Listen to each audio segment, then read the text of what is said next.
오늘 말씀은 마가복음 8장 22절부터 38절까지 말씀인데요. 주보 안쪽의 내용을 보시면서 오늘도 제가 드라마 바이블로 여러분과 같이 말씀을 들려드릴 테니까 잘 내용을 여러분이 잘 귀로 들으시면서 또 눈으로 따라 읽으면서 잘 숙지하시면 아마 말씀을 들을 때 조금 더 말씀이 다가올 수 있을 것 같습니다. 우리 8장 22절 38절 말씀 같이 우리 드라마 바이블로 성경 목록하겠습니다. 벳세다의 이름에 사람들이 맹인 한 사람을 데리고 예수께 나와 손대시기를 구하거늘 예수께서 맹인의 손을 붙잡으시고 마을 밖으로 데리고 나가사 눈에 침을 뱉으시며 그에게 안수하시고 무엇이 보이느냐? 사람들이 보이나이다. 나무 같은 것들이 걸어가는 것을 보나이다. 이에 그 눈에 다시 안수하심에 그가 주목하여 보더니 나아서 모든 것을 밝히 보는지라. 예수께서 그 사람을 집으로 보내시며 마을에는 들어가지 말라 하시니라. 예수와 제자들이 빌립보 가이사랴 여러 마을로 나가실새 길에서 제자들에게 물어 사람들이 나를 누구라고 하느냐? 세례 요한이라 하고 더러는 엘리야, 더러는 선지자 중에 하나라 하나이다. 너희는 나를 누구라 하느냐? 베드로가 대답하여 이르되 주는 그리스도시니이다. 이에 자기의 일을 아무에게도 말하지 말라 경고하시고 인자가 많은 고난을 받고 장로들과 대제사장들과 서기관들에게 버림받아 죽임을 당하고 사흘 만에 살아나야 할 것을 비로소 그들에게 가르치시되 드러내놓고 이 말씀을 하시니 베드로가 예수를 붙들고 항변하매 예수께서 돌이키사 제자들을 보시며 베드로를 꾸짖어 사탄아, 내 뒤로 물러가라. 내가 하나님의 일을 생각하지 아니하고 도리어 사람의 일을 생각하는도다. 무리와 제자들을 불러 이르시되 누구든지 나를 따라오려거든 자기를 부인하고 자기 십자가를 지고 나를 따를 것이니라. 누구든지 자기 목숨을 구원하고자 하면 잃을 것이요 누구든지 나와 복음을 위하여 자기 목숨을 잃으면 구원하리라. 사람이 만일 온 천하를 얻고도 자기 목숨을 잃으면 무엇이 유익하리요? 사람이 무엇을 주고 자기 목숨과 바꾸겠느냐? 누구든지 이 음란하고 죄 많은 세대에서 나와 내 말을 부끄러워하면 인자도 아버지의 영광으로 거룩한 천사들과 함께 올 때 그 사람을 부끄러워하리라. 네, 아멘. 여기까지 말씀입니다. 우리 기도하고 말씀 나누겠습니다. 하나님, 오늘도 이 시간 주의 말씀을 들고 이곳에 섰습니다. 성령 하나님, 오늘 이 자리의 말씀의 주인공이 되어주셔서 우리 안에 계시며 우리의 정말로 마음이 옥토와 같이 되어서 말씀의 씨앗에 반응할 수 있도록 하나님 말씀이 땅에 떨어지는 것이 아니라 내 마음에 심기어지는 시간 될 수 있도록 주여 인도하여 주옵소서. 사람을 사용하시지만 사람에 의한 시간이 아니라 성령님께서 동행하시고 책임지시고 이끌어가시는 시간 되기를 소망합니다. 우리와 함께하여 주옵소서. 감사드리며 예수님 이름으로 기도드립니다. 아멘. 네, 우리의 길이라는 제목으로 말씀을 나누겠습니다. 여러분, 딴 데도 있을 수 있겠지만 제주도에 가보면 미로공원이라고 있습니다. 말 그대로 공원 전체가 미로처럼 되어 있어서 그 안에 들어가면 어디로 이 미로를 헤치고 나가야 되는지 길을 찾기가 쉽지 않습니다. 그런데 그 옆에 있는 조금 높은 언덕에 올라가서 공원을 바라보면 공원의 길을 찾고 있는 헤매는 사람들을 보면 저 사람이 저리로 가야 되는데 이렇게 어디로 가야 할지가 다 보이는 경우가 있습니다. 멀리서 좀 넓은 시야로 봤을 때 비로소 보이는 것들이 있는 법입니다. 성경에도 그런 부분들이 꽤 있다고 생각을 합니다. 성경의 이야기 하나하나에 주는 메시지는 가까이 다가가서 볼 때 느껴지기도 하지만 한 걸음 물러서서 그 이야기들의 큰 구성들을 보게 되면 이게 이런 의미로 이렇게 말하고 있는 것이구나 이해되는 경우가 있습니다.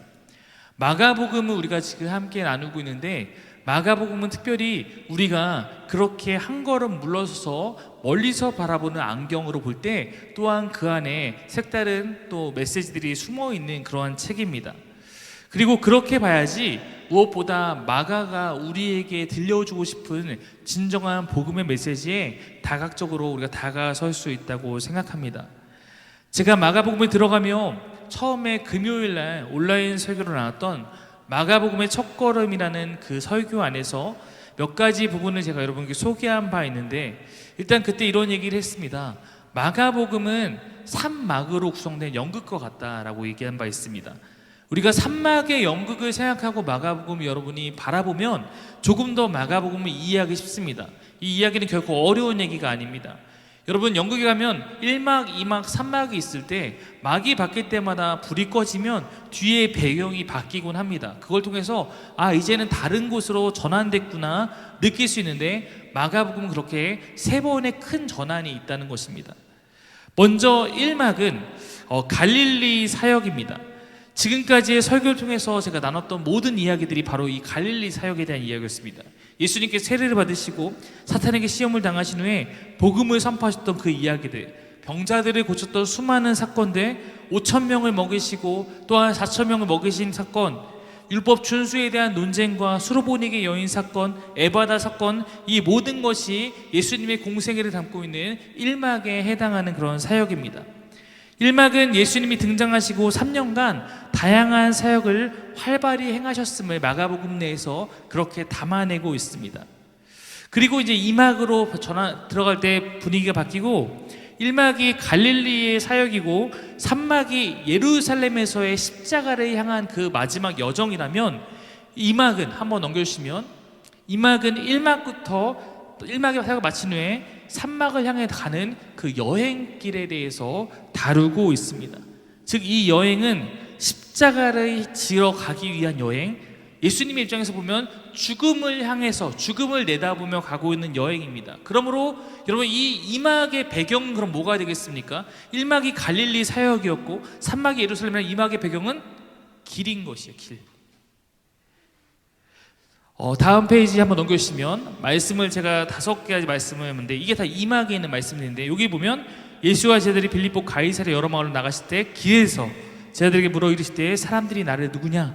길이라는 표현이 나오고, 다음 9장도 말씀 보면 가버나움에 이르러 집에 계실새 제자들이 물으실 때 너희가 길에서 서로 토론한 것이 무엇이냐 하시되, 10장도 예수께서 길에 나가실새 한 사람이 달려와서 끌어앉아 붙자오되 선한 선생님이여 내가 무엇하여 영생을 얻으리이까. 32절도 예루살렘으로 올라가시는 길에 예수께서 그들 앞에 서서 가시는데 그들이 놀라고 따르는 자들을 두려워하더라. 이에 다시 12제자를 데리시고 자기가 당할 일을 말씀하여 이르시되, 마지막 부분도 예수께서 이르시되 가라 내 믿음이 너를 구원하였느니라 하시니 그가 곧 보게 되어 예수를 길에서 따르니라, 이렇게 나와 있습니다. 이 2막의 장면이 길이라는 것을 마가는 잊지 않고 계속해서 강조하고 있습니다. 그 예루살렘 향해 가는 길 안에서 이런 일들이 일어나고 있다, 이것이 2막의 이야기인 것입니다. 그리고 또 하나 2막에서 중요한 건 뭐냐면, 이 여행을 시작하면서 이 갈릴리로부터 예루살렘에 이르는 이 여행 가운데 총 3차례, 처음과 중간과 마지막쯤에 예수님은 3번에 걸쳐서 자신이 죽게 될 것을 제자들에게 말씀하십니다. 내가 가는 이 길은 죽기 위해서 가는 거야. 이 얘기를 2막이 돼서야 비로소 하기 시작했다는 것을 여러분이 잘 기억하실 필요가 있습니다. 예루살렘으로 가시는 길에서 드디어 예수님은 내가 무엇을 위하여 이 땅에 왔고 어떤 것을 바라보고 가고 있는지 자신의 그 정체를 드러내며 제자들에게 이제는 그것을 가르치시는 것입니다. 이렇게 생각하면 이해가 쉽겠죠. 1막은 제자들을 예수님께서 부르시고 제자들이 이제 그분의 사역에 동참해서 함께 바라보고 또 배워가고 참여하면서 조금씩 주님을 경험하며 자라는 그런 시간이었습니다. 3년의 시간이 그런 시간이었다는 거예요. 그리고 이제 3막은 예수님께서 십자가에 달려 돌아가시는 궁극적인 십자가 사명을 완수하시는 그러한 곳입니다. 이제 그곳 향해 가셔야 하기 때문에 제자들도 1막과 같이 어린아이와 같은 상태에 머물러 있으면 안 되는 때가 이제 2막에 대해서 도달한 것입니다. 그러므로 예루살렘으로 이동하시면서 이제는 예수님이 제자들아, 내가 가는 이 길은 십자가를 향해서 가는 죽음의 길이야 말씀하기 시작하신 것이고, 제자들 또한 이제 자신들에게 주어진 사명을 스스로 경험하고 스스로 깨달아 가야 되는, 예수의 가르침도 이제는 제자란 무엇인가, 제자가 걸어야 할 길이란 무엇인가, 이렇게 바뀌고 있다는 것입니다. 1막이 3년의 시간이라면 2막의 여행길은 불과 몇 주의 시간입니다. 그렇다면 이제 2막에 들어선 이후에 십자가까지 불과 몇 주의 시간밖에 남지 않은 것입니다. 십자가는 것은 즉 예수님께서 이제 이 땅에 계시면서 제자들을 가르치실 시간이 많이 남지 않았다라는 것입니다. 이제 예수님의 제자들도 달라져야만 하는 그런 중요한 때가 된 것입니다. 여러분, 우리가 지금 워낙 코로나 사태로 인해서 올해는 유독 잘 느끼지 못하지만 지금은 교회의 달력을 말하는 교회력에 따르면 사순절 기간을 보내고 있습니다. 사순절이란 예수님의 부활절로부터 40일 전부터 그 날을 세는 것을 말합니다. 이것을 왜 하고 있냐면 40일 동안 뭐 하고 있는 거냐면 40일 동안 예수님께서 걸어가신 그 십자가의 길을 우리도 함께 묵상하면서 그 가시는 의미를 기독교인들이 되새기는 그러한 경건의 시간들을 보내고 있는 것입니다. 어쩌면 이막의 여행길 또한 지금 우리가 지키고 있는 그 사순절 기간과 같이 이제는 십자가를 배워가야 되는 그러한 시간인 것입니다. 마가복음을 연극에 비유했는데 1막이 끝나고 2막의 장면이 시작되는 그 사이에 마치 잠깐 점등됐다가 2막으로 이어지는 그 사이에는 이런 이야기가 잠시 기록되고 있습니다. 8장 22절부터 26절 말씀인데요, 제가 여러분께 한번 읽어드릴 테니까 말씀 앞에 보시면서 한번 같이 눈으로 따라 읽으시면 좋겠습니다. 베세다의 이름에 사람들이 맹인 한 사람을 데리고 예수께 나와 손 대시기를 구하거늘 예수께서 맹인의 손을 붙잡으시고 마을 밖으로 데리고 나가사 눈에 침을 뱉으시며 그에게 안수하시고 무엇이 보이느냐 물으시니 쳐다보며 이르되 사람들이 보이나이다. 나무 같은 것들이 걸어가는 것을 보나이다 하거늘 이에 그 눈에 다시 안수하심에 그가 주목하여 보더니 나아서 모든 것을 밝히 보는지라. 예수께서 그 사람을 집으로 보내시며 이르시되 마을에는 들어가지 말라 하시니라. 즉 이 장면은 1막과 2막 사이에 있는 건데 보지 못하는 맹인을 치유하시는 그러한 치유 사건입니다. 근데 여러분 잘 보시면 예수께서 그를 고치시는데 한번 이렇게 고쳐주는데 온전하게 치유가 되지 않습니다. 그래서 네가 무엇이 보이냐 하더니 사람들이 보이는데 뭐로 보이냐면 나무 같은 것으로 보입니다 라고 이야기하고 있어요. 그럼 여러분 이게 정상적인 치유가 일어난 것입니까? 아니죠. 정상적이지 않은 치유예요. 그래서 예수님께서 다시 안수하십니다. 그랬더니 이제는 밝게 보입니다. 아, 저기 예은이가 있고 저기 지수가 있고 이제 밝게 보이는 거예요. 그전엔 다 저기 소나무인가 저기 무슨 나무인가 이러고 있었는데 밝게 보이는 것입니다. 자, 여러분은 예수님께서 누군가를 치유하시는데 치유가 잘 안 돼서 그 이후에 다시 AS를 하시는 것을 다른 성경에서 보신 적이 있습니까? 네, 없을 겁니다. 우리가 모두 아는 것처럼 예수님의 치유는 완전합니다. 근데 희미한 치유가 여기에 나타나고 있습니다. 그래서 다시 안수해서 고칠 필요가 있었음을 말하고 있습니다. 이것이 이막이 끝나는 이것이 1막과 2막의 사이에 나타난 것인데 2막이 끝나고 3막에 갈 때 거기에 다시 한번 맹인의 치유 사건이 등장합니다. 마가복음 10장 46절부터 52절인데 이 말씀 한번 여러분이 한번 같이 46절부터 52절까지 한번 읽겠습니다. 시작.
네, 이것이 이막의 제일 마지막 이야기고 산막을 가는 도입부가 되기 바로 전에 있는 것입니다.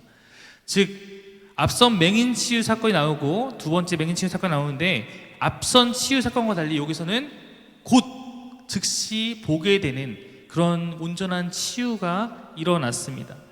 이러한 마가복음의 전개는 우리에게 몇 가지 이야기를 지금 하고 싶은 것 같습니다. 큰 그림이 주는 이야기인데요. 우선 이막이 지금 맹인 치유 사건으로 감싸져 있다는 것을 우리가 보게 됩니다.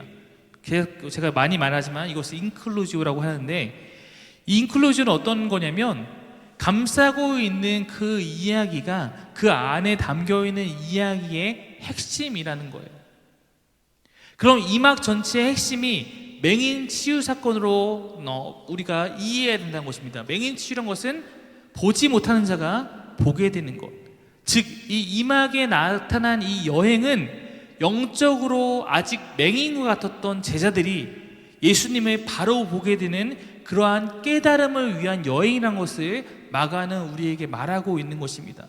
이 여행은 영적으로 눈을 뜨게 하는 여행입니다. 또 다른 메시지가 있다면, 첫 번째 치유는 아까 희미한 치유여서 다시 치유가 필요한 거였고, 이막의 끝에 나오는 치유는 온전한 치유였어요. 즉 이 치유도 발전하고 있는 것입니다. 이막은 이렇게 제자들의 상태가 아직은 온전하게 바라보지 못한 상태에서 온전하게 바라보시는 상태로 점점 더 성장해가는 그런 단계적인 것을 나타내고 있는 그러한 여행입니다. 그리고 이 뒤에 있는 바디메오라는 사람의 치유는 이야기의 끝에서 그가 보게 되어 예수를 길에서 따랐다라고 말하고 있습니다. 이 길은 아까 얘기했듯이 십자가를 향한 그러한 길입니다. 십자가의 길에서 예수를 따르는 것, 그것이 바로 제자의 길이라는 것을 성경은 우리에게 말해주고 있는 것입니다. 여러분, 1막은 예수님이 누구인가 이것을 질문하지만 어느 누구도 이것에 대해서 대답을 잘 해내지 못합니다. 분명히 마가복음은 처음부터 예수님이 하나님의 아들이고 그분이 우리를 구원하는 메시아다라고 선언하고 시작했습니다. 우리가 성경을 통해서 말씀을 통해 이거 보지 않았습니까? 1장 1절부터 그렇게 시작했어요. 또한 세례 요한에게 세례받을 때 하늘에서도 하나님의 아들이라는 증언이 나타났고, 예수님의 신분이 지금 이 글을 읽고 있는 우리에게는 이미 알려져 있습니다. 그리고 1막 전체에서 예수님은 권위 있는 가르침을 통해서, 또한 치유 기적을 통해서, 귀신을 쫓아내는 그런 능력을 통해서 예수님이 스스로 메시아임을, 그런 신분과 그런 능력을 나타냈습니다. 이러한 예수님의 사역을 바로 옆에서 지켜본 제자들은 놀라워하며 예수님이 누군지 궁금해하지만 확실한 답을 찾지 못한 상태로 1막은 지나갔습니다. 이에 예수님은 제자들을 너희들이 너무나 영적으로 더디다, 깨달음이 더디다 책망하기도 하셨습니다. 이제 2막을 시작하며 이제 제자들은 예수님이 누구인지 어떤 분인지 1막과는 다르게 이제는 확실히 알아야 될 때가 됐습니다. 1막과 다른 성장이 필요한 때입니다. 마가복음을 함께 묵상하고 있는 지금 우리도 1막에서는 그래 하면서 따라왔다면 이제는 조금 더 우리가 그분을 더욱더 깊이 이해해야 될 때가 된 것입니다. 이것이 여행길에서 우리가 깨달아야 될 가장 중요한 일입니다. 그러므로 2막은 이렇게 시작하는 거예요. 마가복음 8장 27절입니다. 2막의 시작입니다. 다시 한번 읽겠습니다. 시작.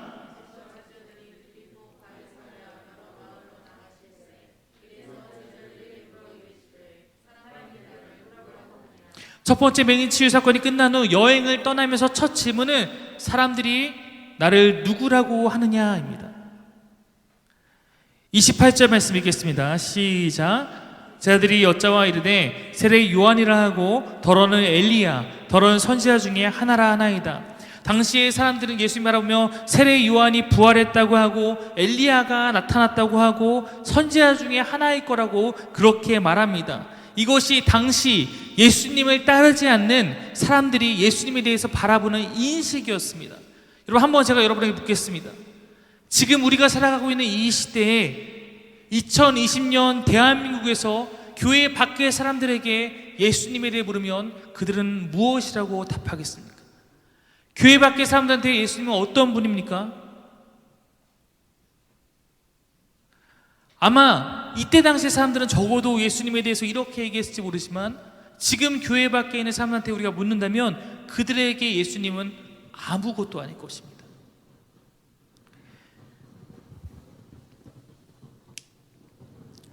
2020년 예수님이 사역하신 때로부터 약 2000년이 지난 지금 가이사랴라는 곳에서 머나먼 이곳에서 예수님은 더욱 비하당하고 어쩌면 아무런 인정도 받지 못하는 그러한 존재일지도 모릅니다. 이것이 지금 우리가 살아가고 있는 현실입니다.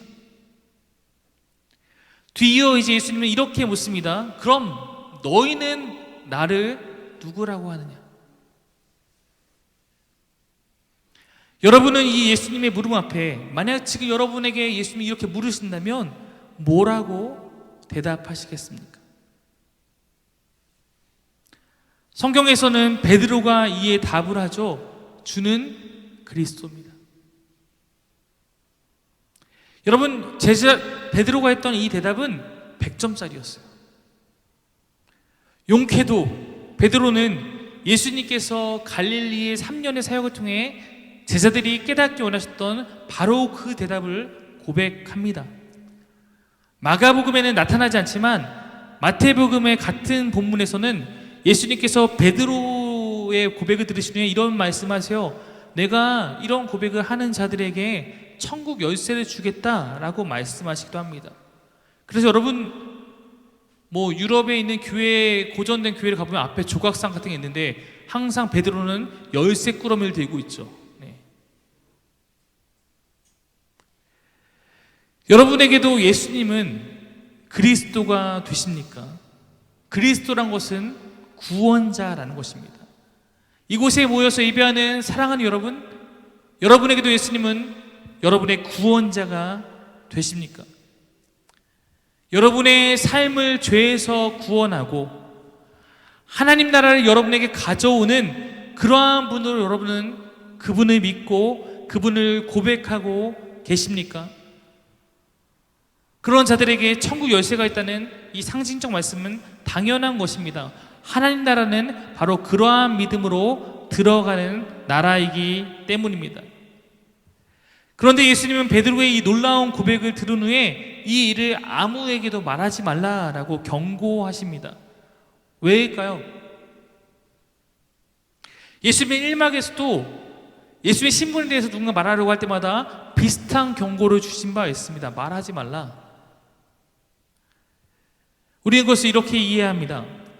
1막을 보면 예수님에 대한 사람들의 기대치는 매우 높았고 그래서 그분이 가는 곳마다 수많은 따라다니는 무리들이 있었습니다. 그들이 예수님에 대해서 이토록 열광했던 것은 예수님이 자신들의 기대를 충족시켜 줄 수 있는 그러한 대상이라고 여겼기 때문입니다. 특히 유대인들에게 정치적으로 자신들이 지금 갖고 있는 탄압에서 벗어날 구원자가 되어주길 바라는 욕구가 상당히 컸음을 우리는 알 수 있습니다.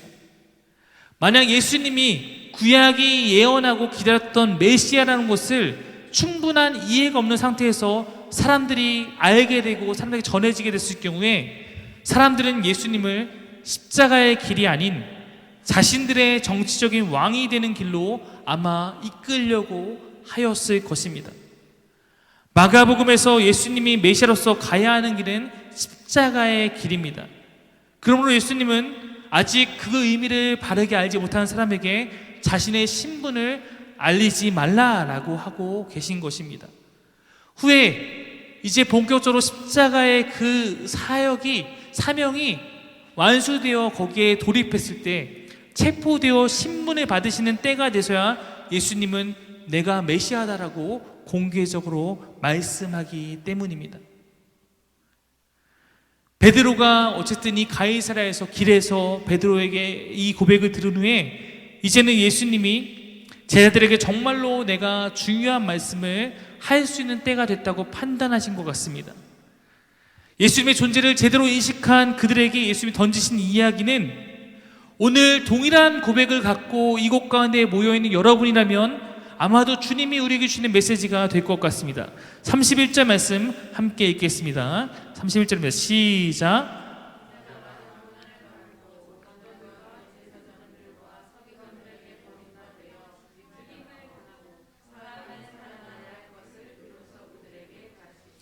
바로 예수님은 자신이 이 길을 걸어서 예루살렘에 도달하게 되면 그곳에서 죽임을 당하게 될 것이라 예고하는 것입니다. 여러분, 우리는 십자가를 너무 잘 알고 있으니까, 우리 예수님이 십자가에 달리신 것을 너무 잘 알고 있으니까 우리한테는 그냥 그런가 보다 당연하지 라고 얘기할 수 있겠지만, 아마도 제자들에게는 그렇지 않았을 거예요. 제자들은 지금 갈릴리에서 예루살렘으로 길을 떠나면서 마음이 막 부풀어 있습니다. 이제 드디어 예수님께서 중심으로 가시는구나, 이제 드디어 예루살렘으로 가시는구나. 그럼 그분은 거기서 무언가 높은 분이 되시겠지. 그럼 우리도 우리 12명은 특별하니까 우리에게도 뭔가 더 희망찬 것들이 기대되고 있겠지 라는 부푼 마음을 갖고 따라 나선 겁니다. 내 3년의 시간이 올바른 투자였겠지. 제자들은 지금 이 길이 자신이 생각하는 꽃길이라고 여기면서 예수님을 따라 나섰을 것입니다. 왜냐하면 그분은 3년 동안 경험한 바 기적을 일으키시는 하나님의 아들이니까. 그분과 함께 걷는 길은 세상에 정말 감당할 수 없는 천하무적이고, 이 정말 모든 것이 가능한, 왜냐하면 이들은 5,000명이 먹이신 사건, 4,000명이 먹이신 사건을 통해서 경험했으니까 모든 것을 가능한 그런 꽃길 중에 꽃길이라고 여기며 자신들이 선택받은 12명이라는 것에 자부심을 느끼며 지금 어깨를 당당히 펴고 걸어가고 있는지도 모릅니다. 그런데 주님이 말씀하시는 바, 내가 가는 최종 목적은 사람들에게 고난을 당하고 죽는 것이다 말하고 있는 것입니다. 그러니까 바로 전에 엄청나게 칭찬해 받았던 그 베드로가 다시 한번 나섭니다. 32절이에요. 읽겠습니다. 시작. 예수님이 이 안에 있는 이 얘기를 이제는 얘네가 좀 이 얘기를 받을 수 있겠지라고 해서 드러내놓고 얘기하시니까 베드로가 깜짝 놀라서 예수를 붙들고 항변합니다.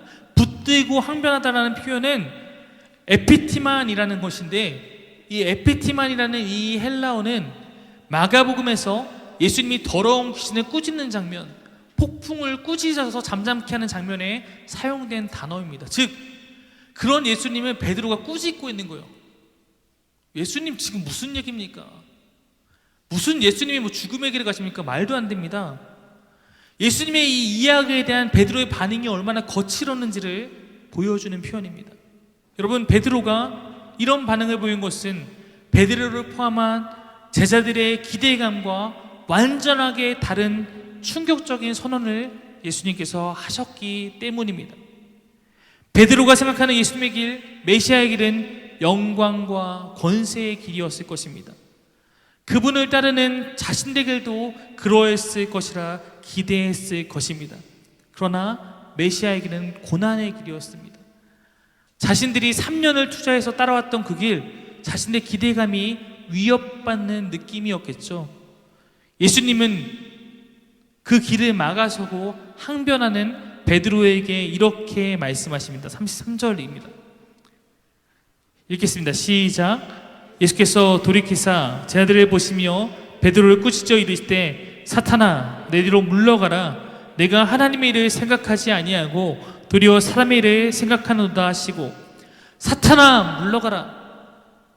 여러분, 지금 이 장면을 생각해 보십시오. 예를 들어 태희가 지금 예수님 고백을 했습니다. 태희야, 너는 정말 너에게 천국 열쇠가 있고 너와 같은 사람이 천국 열쇠 알 거야 라고 얘기하자마자 곧이어서 갑자기 사탄아 물러가라 라고 지금 하고 있는 거예요. 여러분, 예수님 좀 이상하지 않습니까? 예수님 좀 이상하신 분 아닙니까? 바로 전에는 그렇게 칭찬하고 막 천국 열쇠가 있다고 하더니 이제는 사탄이라고 하는, 우리가 보면 좀 감정적으로 이상하신 분처럼 느껴질 수 있어요. 근데 여러분, 이 말에 진리가 있는 거예요. 여러분, 메시아의 길을 막아서는 존재, 바로 대적하는 존재가 사탄입니다. 베드로는 좀 전까지 예수님 메시아로 인정하는 자였기 때문에 그는 하나님의 백성이었어요. 그러나 지금 이 순간 그는 메시아의 길을 막아서려는 자가 됐기 때문에 그는 사탄과 같은 것입니다. 여러분은 혹시 제자들처럼 여러분이 바라는 예수님을 정해놓으시지 않았습니까? 예수님 믿는 나에게는 이런 것이 있어야 돼. 내가 예수 믿는다면 이런 건 누려야지. 예수님이 나한테 이렇게 해주셔야지. 내가 예수 믿으면 적어도 밖에 있는 사람보다 잘 돼야 되는 거 아니야? 예수님을 믿으면 적어도 나한테는 이런 것에 대한 해결 등은 예수님이 해결해 주셔야 되는 거 아니야?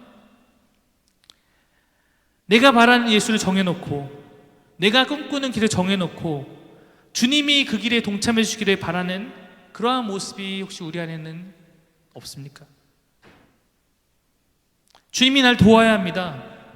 주님 날 도와주세요.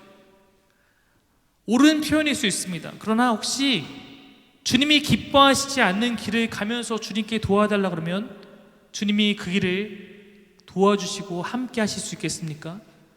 그것이 오히려 여러분을 더욱더 죄악으로 가는 그런 길일 수도, 주님이 원하시지 않은 길일 수도 있는데요. 내가 바라는 길이 나의 관점 혹은 세상 관점으로 꽃길이라도 그 길이 주님이 추구하는 길과 다르다면 그것은 때로는 사탄의 길이 될 수도 있음을 우리는 깨달아야 합니다. 그렇다면 내 길을 포기해야 합니다. 내 길을 지워야 합니다. 내 길은 주님 안에서 찾아야 합니다. 주님이 계시지 않는 방향으로 설계된, 주님이 계시지 않은 방향으로 내딛는 나의 계획과 내 길은 무너져야 합니다. 그래야 내가 삽니다. 바로 뒤에 나오는 예수 말씀은 그것을 말하고 있습니다. 34절부터 38절 말씀 5절을 함께 읽겠습니다. 시작. 무리와 제자들을 불러 이르시되 누구든지 나를 따라오려거든 자기를 부인하고 자기 십자가를 지고 나를 따를 것이니라. 누구든지 자기 목숨을 구원하고자 하면 잃을 것이요 누구든지 나와 복음을 위하여 자기 목숨을 잃으면 구원하리라. 사람이 만일 온 천하를 얻고도 자기 목숨을 잃으면 무엇이 유익하리요? 사람이 무엇을 주고 자기 목숨과 바꾸겠느냐? 누구든지 이 음란하고 죄 많은 세대에서 나와 내 말을 부끄러워하면 인자도 아버지의 영광으로 거룩한 처사들과 함께 올 때에 그 사람을 부끄러워하리라. 예수님이 말씀하십니다. 자기를 부인하라. 자기를 부인하라는 것은 내가 계획한 나의 길을 버려야 한다는 것입니다. 십자가의 길은 이러한 자기 부인, 자기 죽음의 길입니다. 주님이 가시는 길이 만약 죽음을 향한 길이라면 제자들도 그 스승의 길을 따라서 죽음을 향한 길을 따라가야 합니다. 제자란 스승의 길을 따라가는 자입니다. 그러므로 주님이 가르치기를 죽지 않으려고 하면 구원에 이르지 못한다. 예수님과 복음을 위하여 함께 죽음 향해 나아갈 때 우리는 비로소 구원을 받는다. 오늘 말씀을 통해서 우리에게 전하고 계신 것입니다. 여러분, 베드로가 생각하는 그 꽃길을 걸어서 그가 온 천하를 호령하는 힘을 손에 쥔다고 해도 그가 그로 말미암아 구원에 이르지 못한다면 그것이 무엇이 유익하겠습니까? 하루아침에 사라질 것들인데요. 그러므로 주님은 누구든지 이 세상에서 이러한 주님의 가르침, 주님의 길, 주님을 부끄러워하면, 주의 말씀을 부끄러워하면 주님도 최후 심판할 때에 그러한 사람들을 부끄러워하겠다 말씀하고 계십니다. 이것은 우리가 주님의 말씀을 외면하고 살면 주님도 끝내 우리를 외면하겠다라는 무서운 경고일 수도 있습니다. 마가복음은 단호합니다. 여러분이 주의 말씀을 외면하고 세상의 가치를 따라 살면 하나님도 여러분을 외면하실 수 있습니다. 지금 이막의 이 길은 영적인 눈을 뜨게 하는 여행길이라고 했습니다. 이제 땅의 것을 바라봤던 눈이 말씀 안에 세례를 받아서 하나님 나라를 바라봐야 합니다. 세상의 가치를 버리고 말씀이 가르치는 하나님의 가치를 추구해야 합니다. 말씀을 정리해 보겠습니다. 사랑하는 여러분, 너희가 나를 누구라고 생각하느냐? 이 예수의 무릎 앞에 여러분이 베드로와 같은 마음이 생기셨다면, 그 마음이 여러분의 고백되고 있다면 그것은 100점짜리 정답을 내가 갖고 있는 것입니다. 여러분, 베드로의 고백은 결코 가벼운 것이 아니었습니다. 베드로가 대표된 이 제자들의 고백은 1막의 3년 동안에 그들이 얻은 그러한 결론이었습니다. 매우 귀한 답이었습니다. 이곳에 모여 계신 사랑하는 여러분, 여러분은 이 답을 찾으셨습니까? 우리가 오늘 모여서 예배하는 이 주님이 나의 구원자가 되는 분임을, 우리가 믿는 이 신은 정말로 살아계셔서 나를 만드셨고 세상을 다스리고 계시고 끝내 나를 그분의 영원한 나라로 이끄시는 그러한 분이 되고 있음을 여러분은 믿고 계십니까? 마가복음은 이러한 고백이 참된 제자의 시작이라고 말하고 있습니다. 그러나 이 고백으로만 끝나서는 참된 제자가 아닙니다. 제자는 주님이 가시는 길을 나도 따라서 가야 합니다. 주님이 십자가의 길에 가셨고 나도 내 삶도 내 십자가를 지고 걸어가는 길이 되어야 한다는 것입니다. 여러분, 성당, 가톨릭의 윤리 기준은 이중적 구조입니다. 성직자의 윤리는 이렇게 높고 평신도의 윤리는 낮습니다. 성직자는 높은 윤리를 지키며 살아가야 돼서 결혼도 하면 안 된다, 이런 것들이 있지만 나머지 평신도들에게는 그렇게 높지 않은 기준으로 말하기 때문에 많은 사람이 자신의 삶에 대해서 가볍게 여깁니다. 그러나 그것은 성경적이지 않습니다. 적어도 마가복음은 이것의 구분을 허용하지 않기 때문입니다. 누구든지 나를 따라오려거든 자기를 부인하고 자기 십자가를 지고 나를 따르라. 성경의 가르침은 누구든지입니다. 어쩌면 우리가 교회에서 한 영혼이 성장해 갈 때 모두가 1막과 같은 시간을 거쳐야 하는지도 모릅니다. 그저 주님이 내 삶에 함께 하시기 때문에 누리게 되는 여러 좋은 것들을 경험하며 주님을 배워가고 알아가는 시간이 1막입니다. 그러나 1막이 우리의 신앙의 전부여서는 안 됩니다. 이제 주님을 내가 깨닫고 그분이 나의 구원자로 고백되는 순간에 이르렀다면 이제 우리는 십자가를 지고 주님의 길을 따라가는 법을 배워야 하는 것입니다. 십자가의 길을 모르는 사람은 아직 구원을 바르게 이해하지 못한 것입니다. 십자가 없는 구원은 없기 때문입니다. 너무 많은 교회가 우리의 많은 것을 채워주는 영광스러운 그리스도만을 전하고 있습니다. 저에게 마가복음을 가르쳤던 교수님은 영광의 그리스도를 추구하도록 사람들을 잘못 이끌어서는 안 된다. 이것이 요즘에 교회가 병들어가고 있는 이유다 말씀하신 바 있습니다. 이 이야기에서, 마가복음 이야기에서는 이미 시작되었지만 아직 완성되지 않은 제자들의 훈련 과정이 나타납니다. 베드로와 같은 고백이 우리에게 있었다면 이미 우리는 제자의 길에 들어선 것입니다. 마가복음에서 예수님의 제자들도 예수님의 길을 따라 나섰습니다. 그러나 아직 그들은 실패합니다. 과정이 있는 것입니다. 한순간에 완성되지 않는 것이죠. 그러므로 성경은 아까 본 말씀처럼 날마다 십자가를 지라, 이것은 계속 그 날마다의 훈련을 통해서 우리가 십자가 길에서 변화됨으로 말미암아 주님이 원하시는 그곳에까지 나아가야 된다는 것을 의미하는 것입니다. 여러분, 우리가 복음을 전할 때 처음부터 죽음의 길을 말할 수 없습니다. 그렇지 않습니까? 여러분, 밖에 나서 세상에 전도할 때 야, 예수 믿으면 죽어, 이러기보다는 예수 믿으면 산다, 예수 믿으면 복 받는다는 것부터 시작합니다. 그것은 당연합니다. 그 삶이 무엇인지, 그 복이 무엇인지는 계속 가르쳐 가야겠지만 긍정적인 언어로 시작하게 됩니다.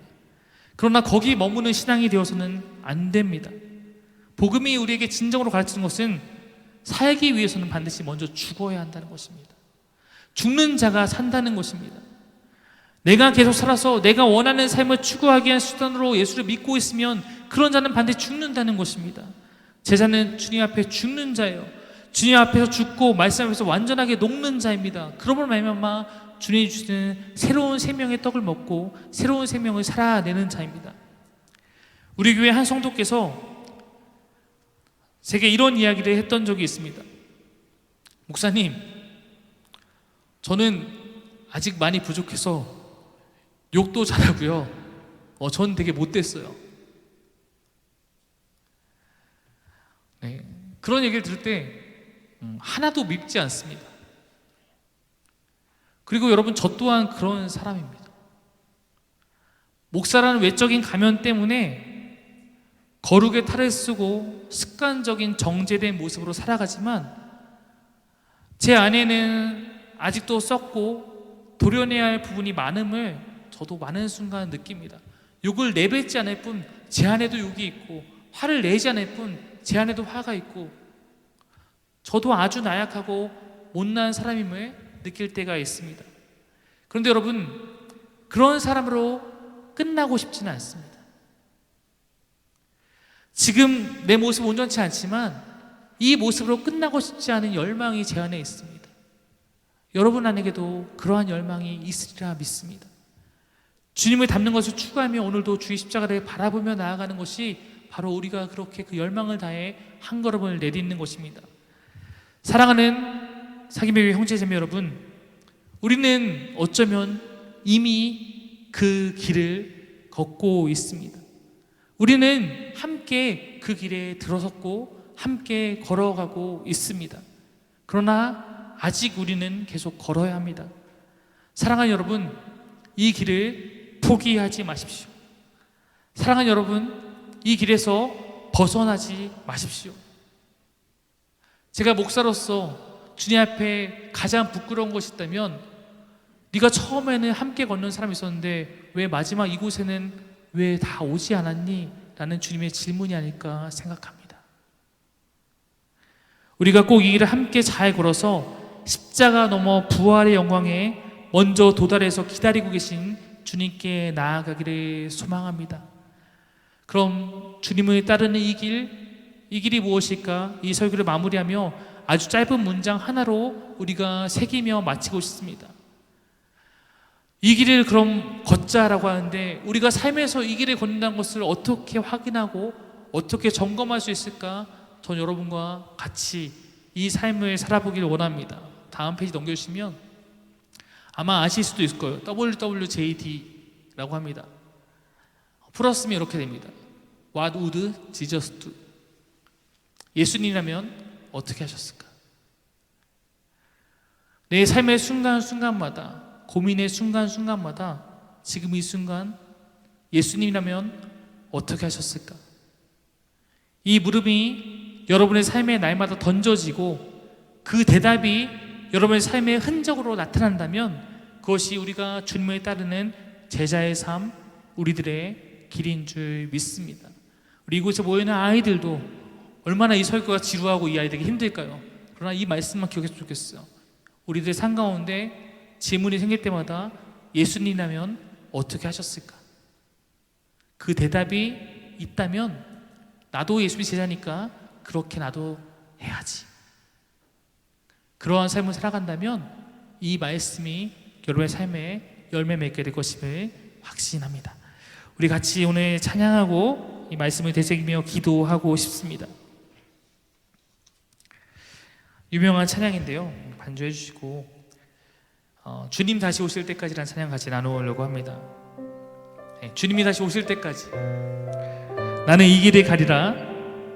좁은 문 좁은 길 나의 십자가 지고 나의 가는 이 길 끝에서 나는 주님을 보리라. 영광의 내 주님 나를 맞아주시리. 주님 다시 오실 때까지 나는 일어나 달려가리라. 주의 영광 온 땅 덮을 때 나는 일어나 노래하리. 내 사모하는 주님 온 세상 구주시라. 내 사모하는 주님 영광의 왕이시라. 여러분과 함께 이 길을 걸어가기를 원합니다. 우리의 입장에서 좁은 문이고 좁은 길일 거예요. 성경이 그렇게 말하니까. 그러나 여러분, 우리가 그 좁은 문 좁은 길 끝에 무엇이 있는지 아는 자라면 그것이 세상이 봤을 때는 거길 왜 가? 라고 하는 길일지라도 걸어갈 수 있어야 제자입니다. 우리가 함께 이 찬양 고백할 때 우리의 마음이 그 길에 들어서 그 길의 믿음을 걸어갈 수 있는 우리가 되기를 원합니다. 함께 같이 찬양하겠습니다. 주님 다시 오실 때까지 나는 이 길을 가리라.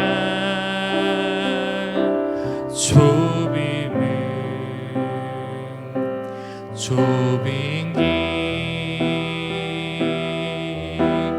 나의 십자가 지고 나의 가는 이 길 나의 가는 이 길 끝에서 나는 주님을 보리라. 영광의 내 주님 나를 맞아주시니. 아멘. 주님 다시 오실 때까지 나는 일어나 달려가리라. 주의 영광 온 땅 덮을 때 나는 일어나 노래하리. 내 사모하는 주님 온 세상 구주시라.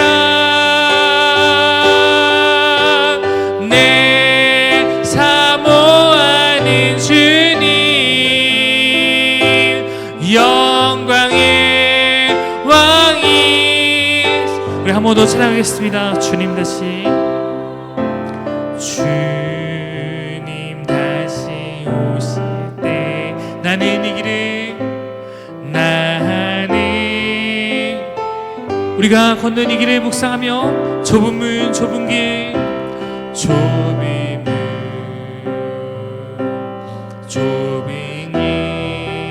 나의 십자가지 나의 가는 이 길 끝에서 나의 가는 이 길 끝에서 나는 주님을 보리라. 영광의 내 주님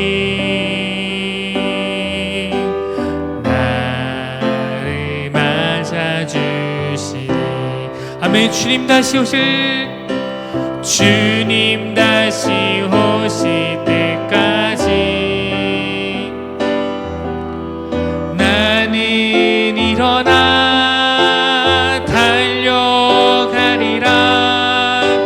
주의 영광 온 땅 덮일 때 나는 일어나 노래하리. 내 사모하는 주님 온 세상 구주시라. 내 사모하는 주님 영광의 왕이. 내 사모하는 주님 내 사모하는 주님 온 세상 구주시라. 내 사모하는 주님 영광의 왕이시라. 영광의 영광의 왕이시라. 영광의 왕이시라. 여러분, 주님이 영광의 왕이 되기 위해서 가셨던 길을 우리가 기억해야 됩니다.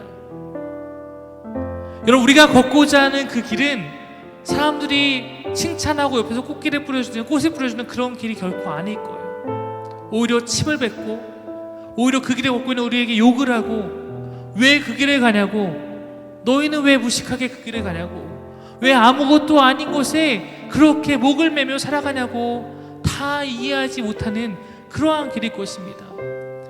근데 여러분, 우리가 믿고 따르는 예수님께서 먼저 그 길을 통과하고 가셨어요.